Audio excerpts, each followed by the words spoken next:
bulan Ramadan itu harus disambut memang. Karena bulan Ramadan itu berbeda dengan bulan-bulan yang lain. Bahkan Kanjeng Nabi Muhammad SAW itu memberikan garansi seseorang yang setelah bulan Ramadan itu tidak bertambah dekat dengan Allah Subhanahu wa Ta'ala, itu bisa dipastikan bertambah jauh. Wong kok bulan Ramadan, setelah bulan Ramadan itu berlalu kok tidak bertambah dekat kepada Allah, itu alamat dia pasti tambah jauh dari Allah. Karena semua fasilitas akhirat itu diberikan selama bulan Ramadan. Makanya kebiasaan para ulama itu yang pertama adalah mempersiapkan diri. Jadi dalam rangka bulan Ramadan itu mempersiapkan diri. Bentuk persiapannya apa? Yang pertama sudah kita mulai pada bulan Rajab. Terus yang sering dipakai pujian, Allahumma barik lana fi Rajaba wa Sya'bana wa ballighna Ramadan. Itu kan sudah digaung-gaungkan oleh para ulama, karena memang Ramadan itu butuh persiapan. Nah, persiapannya dimulai sudah ketika bulan Rajab. Bulan Rajab itu kita sudah diwanti-wanti. Bulan Rajab niku adalah satu dari 4 bulan haram. Bulan haram niku kan ada 4, yang 3 itu berurutan, yaitu napa? Zulqa'dah, Zulhijjah dan Muharram. Yang 1 Dewi, gini ku bulan napa? Bulan Rajab. Nah, keistimewaannya bulan haram niku napa? Bulan haram itu sudah terjaga, sudah istimewa, bahkan sejak Islam itu belum ada. Jadi kebiasaannya orang-orang Arab jahiliyah. Jadi kan kalau mendengarkan kata jahiliyah, ini kadang-kadang ada pembelajaran yang kurang lengkap. Jadi begitu mendengar jahiliyah itu, jenengan membayangkan seakan-akan orang Arab itu seluruhnya itu biadab. Karena sing diceritakno niku mengerikan, senengane perang. Mari ngono ada kebiasaan-kebiasaan yang diceritakan begitu saja tanpa dijelaskan keadaan yang sebenarnya. Ada kebiasaan apa? Wa'dul banat. Yang diabadikan dalam Al-Qur'an, wa idzal mau'udatu su'ilat bi ayyi dzambin qutilat. Jadi wong Arab itu lek duwe anak wedok itu gak seneng. Karena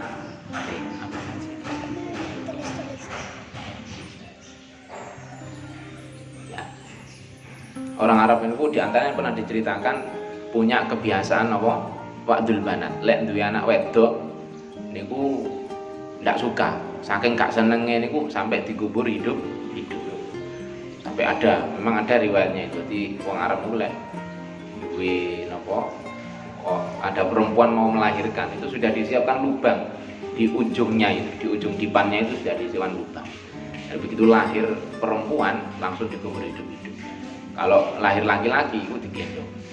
Memang ada seperti itu. Karena ini berangkat dari kebiasaan orang Arab yang gemar perang, sehingga ada anggapan bahwa bocah wedok itu ora ana gunane kanggo perang, gak iso dijak perang. Ya.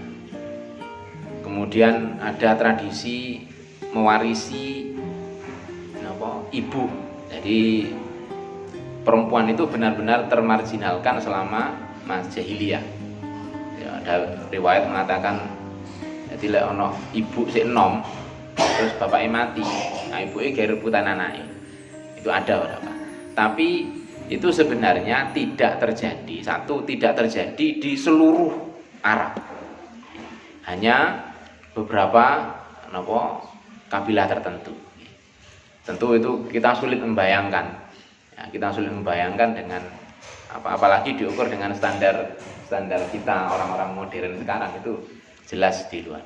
Memang ada seperti itu, tapi tidak terjadi secara masif seluruhnya begitu, tidak. Ada nilai-nilai yang baik dari orang-orang Arab itu. Ya. Jadi tidak semuanya jelek. Di antaranya orang Arab itu terkenal pada masa jahiliyah itu satu, mereka sangat nuhoni janji. Jadi sangat berpegang teguh kepada janji. Mereka adalah orang-orang yang sangat amanah, bisa dipercaya kalau soal omongan. Kemudian soal kejujuran, ya, soal kejujuran, orang Arab itu jujur, terkenal apa? Jujur. Di samping sifat-sifat lain termasuk sifat-sifat pemberani dan lain sebagainya.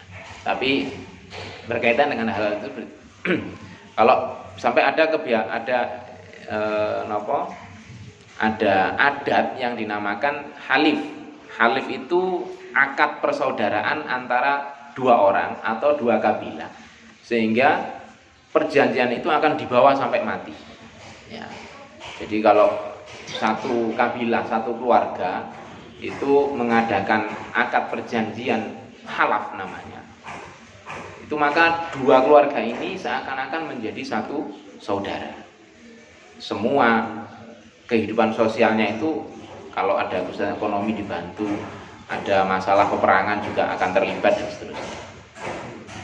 Itu bahkan sampai kepada masa Rasulullah Shallallahu Alaihi Wasallam. Dan perjanjian-perjanjian seperti itu dianggap suci, termasuk yang berkaitan dengan bulan haram. Bulan haram itu keistimewaannya, kezoliman, kejahatan selama bulan haram itu turun drastis. Bahkan ketika masa jahiliyah tidak ada peperangan. Jadi ketika bulan haram itu orang Arab semuanya sepakat untuk menghentikan peperangan. Ya, sampai kemudian dilestarikan dalam tradisi kita bahwa membunuh di dalam bulan haram itu kafarohnya diperberat. Ya, kafarohnya diperberat. Jadi ono belajar fikih ono diat mateni niku, bayar denda mateni, ono diat mukhafafah, diat mughallal. Itu semakin diperberat kalau dilakukan di tanah haram sekitar Makkah itu, Masjidil Haram. Kemudian dilakukan di bulan haram. Artinya ada penghormatan tertentu bagi bulan-bulan haram, termasuk bulan Rajab. Nopo? Yaitu kebaikan ditambah, kezaliman dikurangi. Itu juga sebagai sebagai persiapan kita menghadapi bulan Ramadan. Sudah dibikinkan lembaga oleh Allah Subhanahu wa taala. Kemudian bulan Sya'ban, yang terkenal bulan Rajab niku, Rajab syahrullah, terus Sya'ban syahri, terus Ramadan syahru ummati. Kenapa kok Sya'ban itu dikatakan bulannya Kanjeng Nabi? Karena pada bulan Sya'ban itu turun ayat sholawat nih. Nah, ya apa?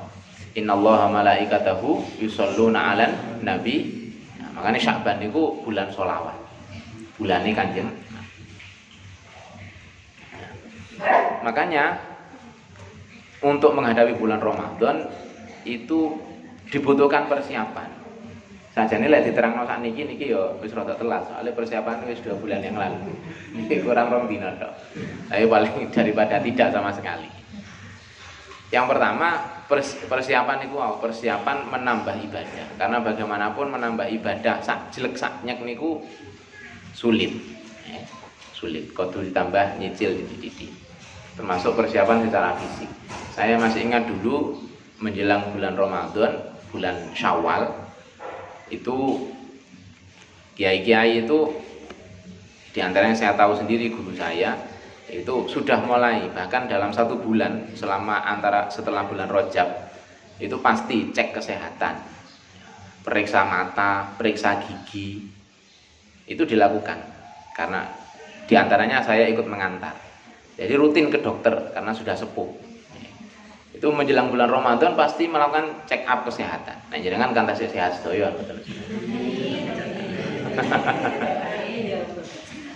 Itu dilakukan setiap menjelang bulan Ramadan. Total nih. Jadi periksa kesehatan seluruhnya karena sudah sepuh. Periksa mata, mengganti kacamata, kemudian periksa gigi. Itu meskipun tidak pernah dijelaskan kenapa, tapi saya punya penilaian sendiri. Dugaannya apa? Itu supaya nanti ketika bulan Ramadan itu tidak ada masalah-masalah kesehatan itu yang kemudian mengganggu kita menghabiskan Ramadan. Kan ndak asik enak-enak tengah poso loro untu kan. Jenengan wayahe deres Quran malah gak iso deres Quran.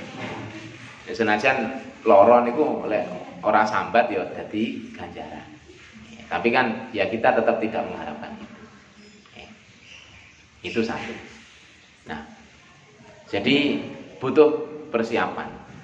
Nah niki monggo 2 hari niki persiapan. Senajan wis ora oleh poso ya, ora oleh poso karena masuk yaumul syak. Nanti. Nah, kalau itu persiapan yang dianjurkan. Ada persiapan yang wajib sebenarnya. Napa persiapan yang wajib itu? Nah niki sakjane yang penting. Ini berkaitan dengan bahwa setiap orang Islam itu sebelum melakukan sesuatu pekerjaan maka wajib untuk mengetahui hukum-hukum yang berkaitan dengan pekerjaan itu. Ini berlaku semuanya. Cara taklim dinamakan ilmul hal. Mempelajari ilmu-ilmu yang berkaitan dengan keabsahan aktivitas kita itu hukumnya fardu kifayah, fardu ain. Kalau tidak berkaitan dengan kita tapi berkaitan dengan kemaslahatan masyarakat secara luas itu fardu kifayah. Tapi kalau berkaitan dengan diri kita sendiri itu hukumnya menjadi fardu ain. Karena bagaimanapun terutama ibadah atau muamalah juga begitu. Maka pembahasan ngaji niku lumrah dibahas begini. Orang itu pertama kali harus tahu tata cara bersuci, kemudian sholat. Karena satu itu berkaitan dengan ibadah yang dilakukan setiap hari. Jadi harus tahu hukumnya. Di antara yang membuat wudhu dan sholat kita tidak sah dan ibadah-ibadah yang lain tidak sah adalah kalau kita tidak bisa membedakan mana yang wajib, mana yang sunnah. Dan jenengan sampai meyakini yang wajib itu sunnah, maka jelas tidak sah. Makanya mempelajari ilmu yang berkaitan dengan aktivitas kita, terutama aktivitas ibadah, itu hukumnya fardu ain. Tidak boleh. Kalau yang berkaitan dengan kemaslahatan orang, misalnya ilmu kedokteran, itu fardu kifayah. Pokoknya orang Islam jadi dokter sudah cukup, jangan tidak usah jadi dokter. Tapi kalau berkaitan dengan diri sendiri, berkaitan dengan aktivitas kita sendiri, ini wajib. Makanya sholat itu kudu sakjane kudu ngerti rukun-rukunnya sholat itu apa wae. Yang wajib itu yang mana saja, yang sunnah itu yang mana saja. Ya untungnya lek diwalik sing sunnah diyakini fardu niku mboten napa-napa tetep sah. Misale kaya biasane mulai cilik diajari wudu niku gak dijelasno lek ngusap kuping niku sunnah. Nggih. Oh diyakini pokoknya wajib kabeh. Niku gak apa-apa tetep sah. Tapi lek sampai ngiyakini ngusap napa? Ngusap sebagian kepala itu diyakini sunnah, ndak sah. Senajan dilakoni. Karena di antara syaratnya niat itu dalam ibadah adalah al-ilmu bil manwi anhu, mengetahui apa yang diniatkan. Nah, termasuk puasa niki. Makanya setiap puasa itu dianjurkan lagi, monggo jenengan nanti bisa mengakses macam-macam nggih. Itu mempelajari bahwa puasa itu hukumnya wajib. Puasa Ramadan itu hukumnya wajib. Kemudian rukunnya ada berapa? Ada berapa rukunnya puasa? Hanya ada 2, nggih. Hanya ada 2. Lha poso niku ibadah sing gak ono penggaweane. Rukune napa? Siji niat. Niatnya itu harus ditabyid, harus dilakukan di malam hari. Malam hari itu batasannya mana? Batasannya sebelum fajar, sadurunge adzan, sadurunge subuh. Asline niat niku wajibnya adalah ketika memulai ibadah. Tetapi karena dalam puasa kita tidak mungkin niat pada awal ibadah, mustahil. Nggih, jenengan arep niteni adzan. Dadi niate poso iku mulai Allahu Akbar wong adzan iku wae. Sapa kate niteni? Niteni ngene ngarung ngantuk-ngantuk. Ngerti-ngerti la ilaha illallah gak niat batal gak sah puasane. Nah, karena tidak mungkin itu kemudian diwajibkan di malam hari. Tabyitun niat. Nggih. Dadi lek jenengan bengi gak niat niku otomatis posone ndak sah. Jadi malam harus niat, tabyitun niat. Boleh tidak diropel niatnya di awal? Tidak boleh dalam mazhab Syafi'i. Ya. Jadi niat itu harus per malam. Yang paling aman niku azan subuh, azan maghrib, mari takjil langsung niat aman niku. Ora. Jadi langsung diniati. Makanya dibikinkan tradisi yang baik oleh kiai-kiai kita. Napa? Niat itu dilafalkan bareng-bareng setelah tarawih. Nah, itu untuk menghindari lupa nih. Untuk menghindari apa? Lupa. Nah, persoalannya gak kabeh wong traweh. Utawa traweh ning gak nganti rampung. Ya, traweh rampung engko niate bar witir wis gak nganten. Nah, gak nganten. Selang delok TV misalnya. Itu. Sebab kalau tidak niat niki rekoso. Orang yang lupa niat pada malam bulan Ramadan, maka puasanya tidak sah. Dan dia tetap wajib menjaga diri dari hal-hal yang membatalkan puasa. Jadi tetap wajib poso ning posone ra diitung. Nah. Niku lak nyesek niki. Wis wajib poso. Paham ya? Orang yang lupa niat pada malam bulan Ramadan, maka dia wajib imsak, wajib napa? Wajib. Jadi puasa itu bukan karena kemudian batal, maka dia boleh seenaknya makan di siang hari mboten. Ada kewajiban imsak. Bagi siapa? Satu orang yang lupa niat, dua orang yang sengaja membatalkan puasa. Ngerti ya? Jadi misalnya isu wis diniati gak poso, ono wong dene gak poso. Terus kok makannya sampai 3 kali, dihitung dosa ping 3 nih. Dihitung batalno poso ping 3. Bukan berarti isu aduh aku kadung batal. Utawa gak sengaja. Lek gak sengaja gak apa-apa ya. Lek sengaja ndak puasa. Itu setiap melakukan pelanggaran puasa dihitung berdosa. Itu karena orang yang seperti itu hukumnya wujubul imsak, wajib imsak. Makanya niat aja sampai. Ada yang sunnah saja imsak. Sunnah imsak itu apa? Orang yang sakit kemudian sembuh masih ada sisa puasa. Misalnya jenengan pagi itu wetenge mules ora karo-karuan akhirnya memutuskan untuk tidak berpuasa, kan tidak apa-apa. Jam 12 awan kok wis penak sehat. Nah, maka mulai jam 12 itu sampai maghrib sunnah imsak. Sunnah tidak makan dan tidak minum. Atau orang yang bepergian, musafir juga oleh mboten poso nggih. Kok tekone sik durung maghrib. Niku sunnah sisa hari. Misalnya kan pergi musafir selama 2 hari. Tiba sampai di tujuan, jenengan sudah niat ndak puasa. Tekone jam 8 isu. Nah, maka sisa hari itu sunnah untuk imsak. Sunnah tidak makan tidak minum. Atau wanita yang haid darahnya berhenti pagi atau siang masih ada sisa waktu, itu juga sunnah. Dan itu sunnah mawon, sunnah, tidak wajib. Nah, maka niat termasuk niat ini yang penting. Kemudian yang kedua apa? Yang kedua terhindar dari hal-hal yang membatalkan puasa. Ayo bahasane simpel. Poso iku rukune mek loro, apa niat karo ngempet ngono ae wis. Niat karo ngempet. Yang membatalkan puasa itu apa? Kalau dirinci banyak. Tapi kalau disederhanakan, yang penting tubuh ini tidak kemasukan barang asing. Oke.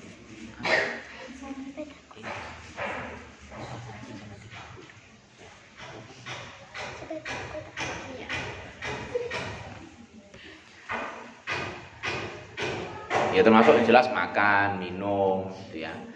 Terus atau masuk barang yang lain itu pada dasarnya ke dalam tubuh, ya, ke dalam tubuh. Itu nanti kalau rinciannya monggo dilanjutkan ngajinya nang Ustaz Rahman apa Ustaz Sopo nanti. Insyaallah nanti juga saya baca pada subuh. Nah, sempat Bu tak siarno secara live di akunnya pondok. Ya, diantaranya ada hududul manafid. batasan-batasan apa? Batasan-batasan barang itu masuk atau masih di luar. Nek irung itu sampai makhluknya apa? Khoisum, pangkal hidung. Ya. Kemudian kalau apa? Kalau mulut ini itu masuk, dianggap masuk itu kalau melewati makhraj apa? Huruf halqi. Ya. Kemudian kalau telinga itu bagaimana? Bagian mana saja, termasuk masalah suntik. Ya. Ini jenengan nanti kita vaksin kedua tanggal berapa? 12 ya. Nah, alhamdulillah ini burung. Tanggal 26 tanggal 22. Loh enggak. Tanggal 12 April. Kita kan bareng-bareng kemarin. Jadi tanggal 12. Wah, ketinggalan informasi jenengan April. Betul. Mulanya tanggal 28 nggih. 29. Makanya tanggal 12. Kula lega untuk maca pengumuman kemarin itu karena kalau sampai bulan Ramadan, ya, kalau sampai bulan Ramadan, meskipun ada yang mengatakan suntik itu tidak membatalkan puasa, dilala guru kula niku dua-duanya mengatakan batal. Ya, itu sudah saya niati, aku lek vaksin pas bulan Ramadan itu tak niati tetap vaksin, posoku batal karena hajat, jadi saya menganggap diri saya tidak berdosa, nanti tetap sesuk tak qadha. Ya. Itu termasuk ada perdebatan infus atau nopo. Lek infus niku jelas, infus niku jelas. Yang itu suntik itu masih ada nopo? Ada perbedaan. Tapi misalnya nanti bulan Ramadan wis diniati ikhlas wae. Jadi tetap disuntik terus apa? Dihukumi batal sesuk diko. Ya hanya itu saja yang membatalkan puasa. Kalau yang lain apa? Mutah dengan sengaja. Ya, termasuk kalau tidak mendesak itu jangan mengeluarkan apa? Mengeluarkan hal-hal dari dalam tubuh, ojo ditok-tokno. Ya. Supaya apa? Tidak batal puasanya. Yang lain itu tidak.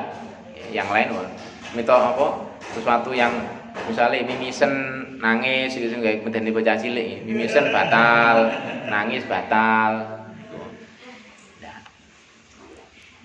Ya, mempelajari hal-hal yang berkaitan dengan hukum-hukum puasa, terutama yang wajib-wajib saja, yang menjadi syarat kita itu sah dalam menjalankan puasa, itu persiapan yang hukumnya wajib.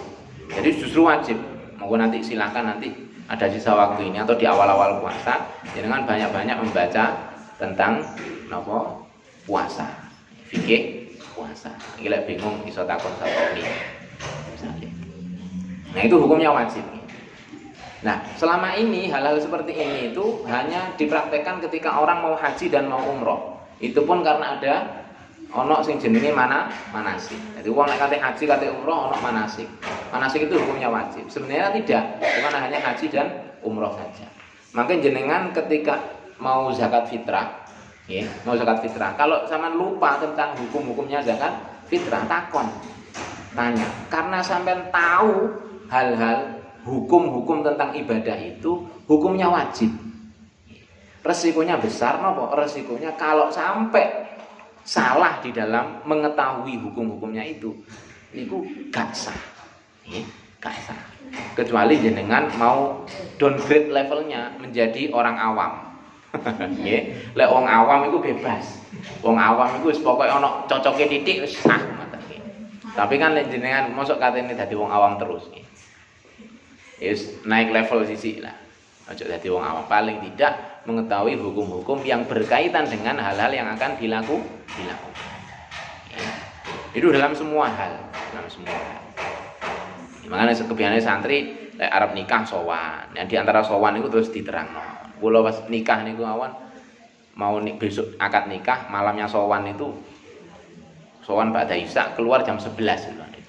Jadi di kongkon maca kitab.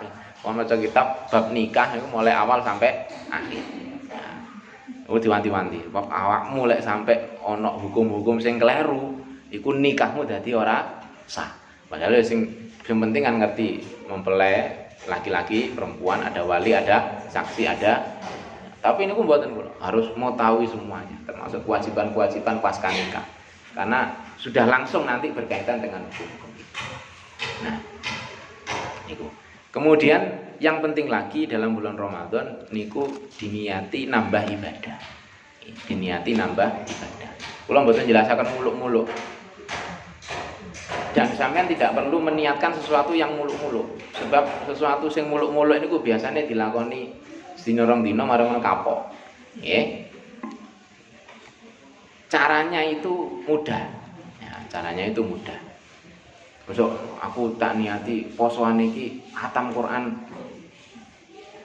ping 10. Di 3 dina pisan khatam. Oh, niate apik. Ya, nek mbok kelakon mbok ora. Sebab kene pengalaman dadi niat aku arep ben dina terus kok zuhur sampe magrib arep terus tak kelakon mek 3 dina. Mari ngono sisane sebalik maneh. Sebenarnya sing gede ganjarane niku adalah niat kita.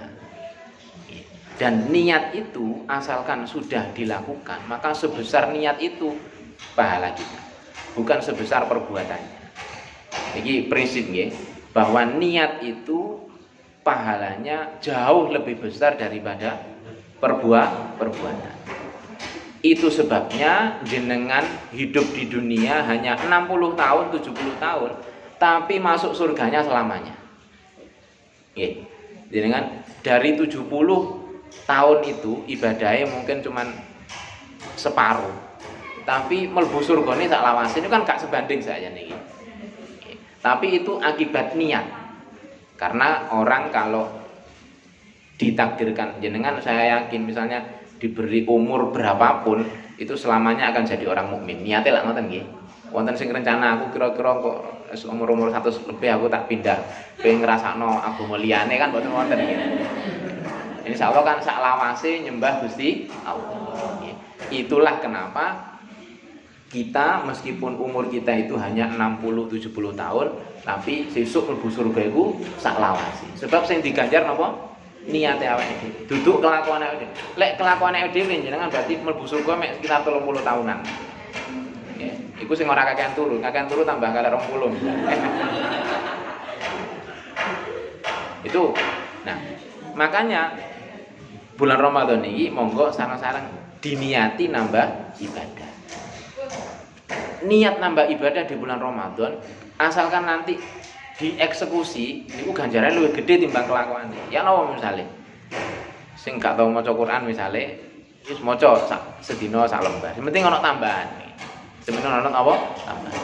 Cara wiritan niku niki resep dari Mbah Zainal Krapek niki.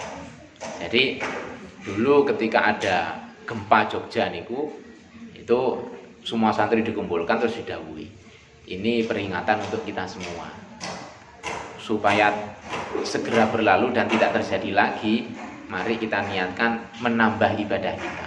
Beliau tidak menjelaskan apapun, hanya saiki biasane lek mari salat maca la ilaha illallah mek ping 3, saiki ditambahi ping 7. Iku sudah menambah napa? Ibadah. Jadi tidak usah yang muluk-muluk. Perhatikan hal-hal yang kecil-kecil mawon. Misalnya bapak-bapak biasanya belanjani bojone niku sedina pira 20.000, saiki tambahi 21.000. Ya kan gak kerasa niku. Tapi itu sudah merupakan perwujudan niat kita menambah ibadah. Nggih. Biasanya ibu-ibu mijeti mijeti bapak-bapak iku 15 menit tambahi maneh. Sampai 1 menit bae ra. Ora usah kata-kata. Itu resepnya begitu. Yang penting ada lek biasane napa sedekah niku tambahi wae, tambahi 500 sama. Itu merupakan napa? Perwujudan niat kita itu bener-bener napa? Kita laksanakan. Ora mung niate tok sing gedhe ning ora dilakoni. Niat itu gede tapi dilakoni, itu niat itu ini niatul mukmin khairun min amali. Niate wong mukmin luwih apik timbang perbuatan. Nah, maka niki sudah lazim ya, sudah lazim dilakukan pokoke kabeh lek bulan Ramadan niku kabeh ditambahi. Nah niku wonten Untungnya kita ini masih ada terbuka lebar kesempatan untuk menambah ibadah, terbuka lebar. Sebab ada yang tidak punya kesempatan untuk menambah ibadah. Kalau mau cerita tentang ini, ada Habib Sinten itu kebiasaannya kalau Ramadan itu mengumpulkan keluarganya. Sebelum Ramadan, ini cerita kula sebelum nanti selesai, keluarganya dikumpulkan semua. Kemudian keluarganya diberi penjelasan. Pokoknya bulan Ramadan harus menambah ibadah. Setelah selesai Ramadan itu ditanya anggota keluarganya, "Kowe selama Ramadan apa tambahan ibadahmu?" Jawab, "Saya itu hatam Quran sekian." "Kamu?" "Saya hatam kitab sekian." "Kamu?" "Semuanya tambah." Terus Habib niki nangis. "Ya Allah, kabeh kok iso nambah ibadah. Aku kok ora iso nambah ibadah." "Lho kok mboten saged nambah ibadah ya?" "Aku iku sak liyane Ramadan, wektuku ibadah kabeh. Dadi Ramadan wis gak iso nambah maneh." Terus saking sak umure niku, sak umur setahun niku wis digawe ibadah cara wektu wis mentok. Dadi pas Ramadan kate nambah wis gak iso maneh gitu. Nggih. Niki mboten wonten nggih, masih terbuka luas nggih nambah ibadah. Ya. Orang sampai Habib terakhir ini, "Honora, siapa yang bisa menjual waktunya untuk saya? Akan saya beli."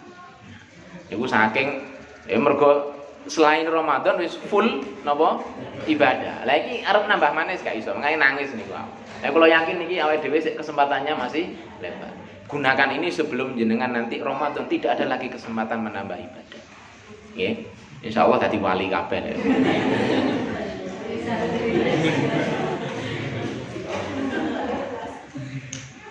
Al-Fatihah.